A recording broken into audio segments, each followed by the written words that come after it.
રક્ષાબંધન નજીક આવી રહી છે અને ભાઈને બાંધવા ચાંદીની રાખડી શોધી રહ્યા હોય તો આ રીલ તમારા માટે છે। અહીંયા રાખડીની શરૂઆત માત્ર 90 રૂપિયાથી થાય છે અને ભાઈઓ તમે પણ પાછા ના પડતા, બેનને ગિફ્ટ આપવા માટે બેસ્ટ જ્વેલરી એ પણ ઓફર પ્રાઇસની અંદર મળી જવાની છે। આપણે આવી ગયા છે ગોતા વિસ્તારમાં આવેલો પ્રખ્યાત જ્વેલરીનો શોરૂમ એટલે જાલિયન જ્વેલર્સ, જ્યાં રાખડીઓનું તો અઢળક કલેક્શન છે।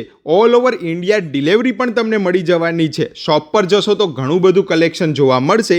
આ ઉપરાંત સ્પેશિયલી જ્વેલરીની વાત કરું તો સિલ્વર જ્વેલરી 9 to 5ની અંદર તમને 10થી 15% લેસ મળી જવાનું છે। ગોલ્ડ લેબર ઉપર 10% ફ્લેટ ડિસ્કાઉન્ટ તમને મળી જવાનું છે। પણ આ બધી જ ઓફર રક્ષાબંધન સુધી વેલિડ છે, તો તમે પણ એક વખત ગોતા જાઓ તો શોરૂમની વિઝિટ કરવાનું ના ભૂલતા। નંબર ડિસ્પ્લેની અંદર આપેલો છે, ઓનલાઈન ઓફલાઈન પણ તમે મંગાવી શકો છો। વિઝિટ કરશો તો આનાથી પણ વધારે કલેક્શન જોવા મળશે। તો આ રક્ષાબંધન ઉપર ભાઈને ચાંદીની રાખડી બાંધવાનું ના ભૂલતા હો।